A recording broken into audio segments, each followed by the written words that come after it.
Hello, Scorpio. This is your October 2020 astrological forecast, and that includes Scorpio rising.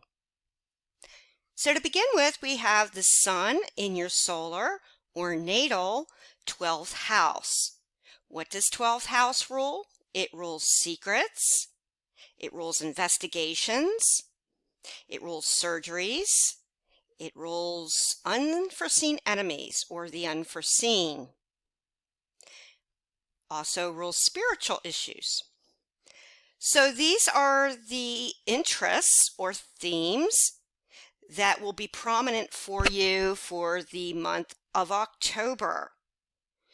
Okay, but the sun there is generally positive because if there has been a lot of stress in your life and you just need to meditate and just kind of be a bit of a hermit for a little bit, do some serious reflection. The sun in the 12th house is great for all that. This is a time for a little rest and relaxation if you have had a lot of concerns or stress in your life to some degree. So this is where the spotlight will be on you this month. Okay, Mercury in your first house is going to be retrograde mid-month in October. However, with the stress on your first house, it's a great time for communicating or expressing yourself in emails, letters, correspondence, this type theme, really reaching out to people and letting them know how you feel. And Scorpio, you're very effective at that. Okay, third house stellium of Capricorn, of Jupiter, Pluto, and Saturn. Again, this kind of reflects the Mercury in the first house theme in the third house. You may feel blocked to some degree with Saturn and Pluto there to really 100% express your desires or to communicate. However, with the third house emphasis in general and Jupiter there, that kind of casts a light on Pluto and Saturn. It's also a good time to start new forms of communication. Maybe there has been some kind of business that you've wanted to start or expand on the internet. Third house concerns, you will be doing some traveling, especially some short distance travel. It's the house connected with siblings, brothers and sisters. Maybe you've wanted to, again, that theme of communication, communicate and reach out to them. Or maybe there's been some local trips that you've wanted to take. This is a great time for that. May feel a little blocked, but Jupiter there kind of casts a light on all third house matters and communication. All forms of communication with the Capricorn stellium in your third house, Mercury, even though it's going retrograde mid-month, this is the month altogether for you for communication, short trips, reaching out to those closest to you, expressing how you feel in letters, emails, what have you. Third house concerns also with automobiles. So you may be thinking about getting a new vehicle this month. Good time for that, but with Saturn and Pluto there, make sure that you really check everything out with the vehicle.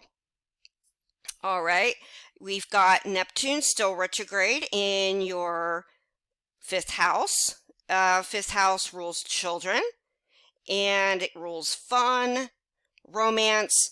So there may be somebody connected with you romantically that you feel like you're a little confused about. You may feel held back. You're not sure about your feelings for them. I would just say right now with Neptune there, just kind of let things go a little bit, just kind of see how your feelings and the other person's feelings kind of pan out. Don't take too many hasty actions in the romance department. Okay, great time for children and fun. There may be children that are close to you that you're a little bit confused of how they're coming along, or you may be a little worried about how they're progressing in their life, but everything will work out. Neptune is a very healing energy.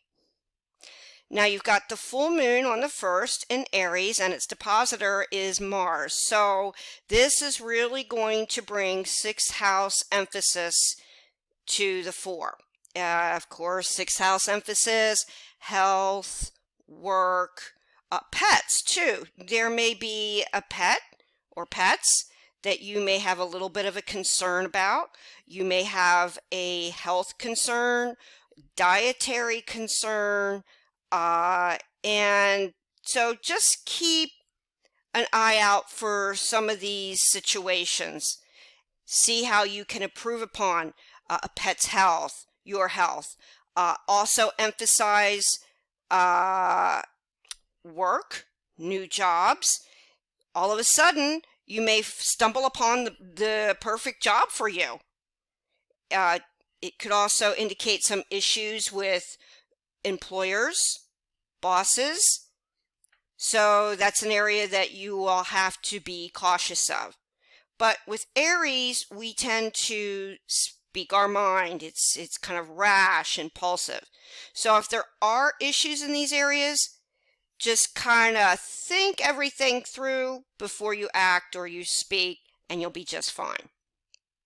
Okay, the moon there indicates something new, which can be positive, which can be negative, depending on how you handle the new situation. All right, Uranus in your 7th house, again, still retrograde. 7th house rules public relations, so there may be some dealings with the public where you feel that people are approaching you unexpectedly. You may get a phone call or some kind of business communication from someone that you haven't heard from for a while. There may be some contracts that are brought to your attention that you had kind of just put them on the back burner, and now all of a sudden you have the opportunity to renew or look over a contract. However, with Uranus retrograde there, again, just read this small print regarding contracts or anything of the like, or just be careful with dealings with the public. There may be some ups and downs, but not necessarily bad, not necessarily good, just kind of unusual. Uranus. All right. You've got Venus in Libra in your 10th house. Great, great influence for your career, your reputation. Its depositor is the Sun in Libra. Brings about that whole theme of gatherings, making peace with people, and Venus is great for your status, your reputation. So you may have an offer this month to get ahead. You may be called upon for a promotion. So this is very good. You're going to have some kind of chance for advancement this month. Okay, Scorpio, so if you'd like to get in touch with me, my email is quasi, mos, M-O-S, one word, 9, quasimos9, at gmail.com. I also give written reports if you're interested in that, as well as one-on-one readings. Thank you so much, Scorpio. Until November, many, many blessings.